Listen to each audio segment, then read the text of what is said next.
La sagesse est la clé de la victoire. La sagesse est la clé du bonheur.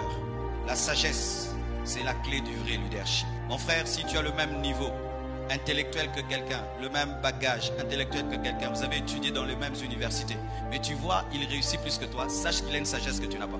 Tu vends le beignet, je vends le beignet. Moi, on achète mes beignets plus que les tiens. Sache que dans mes beignets, il y a la sagesse et toi, tu n'en as pas. Peut-être moi, j'ai la sagesse d'emballer les beignets, mais toi, tu laisses les mouches sur les beignets. Nous deux, nous vendons les beignets, mais moi, j'ai la sagesse de l'emballage. Entre le coca en bouteille et le coca en canette, qu'est-ce que tu préfères? La plupart d'entre nous, nous préférons le coca en canette.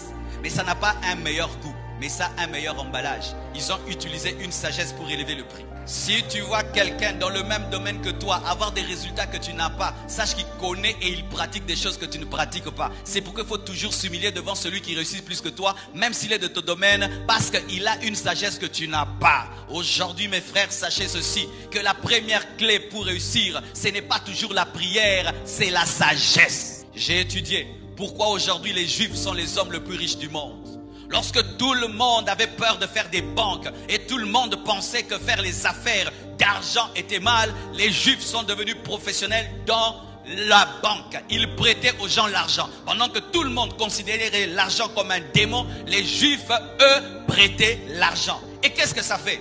Lorsqu'ils prêtent l'argent, ils commencent à prêter au gouvernement, ils commencent à prêter aux armées. Ça fait que les présidents, les rois, les nations commencent à emprunter auprès des Juifs. Et celui vers qui on emprunte commande et dirige. Et il dirige le monde entier. Pourquoi? Pendant que tout le monde était distrait et méprisait un business, eux l'ont pris au sérieux. Et quand les autres sont venus en retard. Aujourd'hui, la plupart des temps, on transpire pour réussir.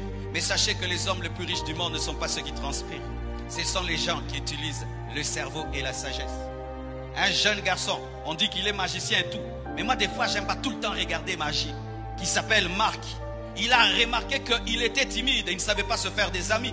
Mais il a l'intelligence. Il a créé Facebook pour avoir des amis. Mais lorsqu'il essaye sur lui, il trouve que ça marche. Il essaye dans son université, ça marche. Il répand ça dans le monde entier. Et aujourd'hui, c'est un milliardaire. Pourquoi?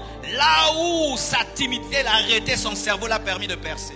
Mais si quelqu'un réussit dans le domaine dans lequel tu échoues et tu appelles cela sorcellerie, tu n'apprendras rien. C'est pourquoi en Afrique, nous n'apprenons rien des gens qui réussissent, parce que nous disons toujours que c'est la magie. Quelqu'un fait quelque chose qui est extraordinaire. Tu dis, qui ici? Comme toi, tu ne peux pas toucher à la magie, tu n'iras pas imiter la magie. C'est pourquoi vous ne profitez pas des gens qui réussissent. Mais si tu dis, c'est un homme de la même nature que moi, s'il peut, moi aussi je peux faire. Dis-moi quel est ton secret. Et alors, tu vas opérer à son niveau. Tu es dans un domaine de musique, lui il fait sortir un album, il cartonne. Toi tu chantes et tu es un quartier. Comment as-tu composé? Tu prends ses textes, tu prends sa musique, tu regardes, tu dis, son texte est plus profond que le mien. Sa musique est mieux travaillée que moi. Il a trouvé les paroles qu'il fallait. Il chante avec son âme et son cœur, c'est que moi je ne fais pas. Seigneur, aide-moi. Mais nous, c'est quoi? C'est la magie, c'est l'occultisme. C'est pourquoi nous restons pauvres et nous échouons. Parce que quiconque fait ce que tu ne fais pas doit être un magicien. Alors que c'est un homme de la même nature que toi, mais qui a une sagesse que tu n'as pas.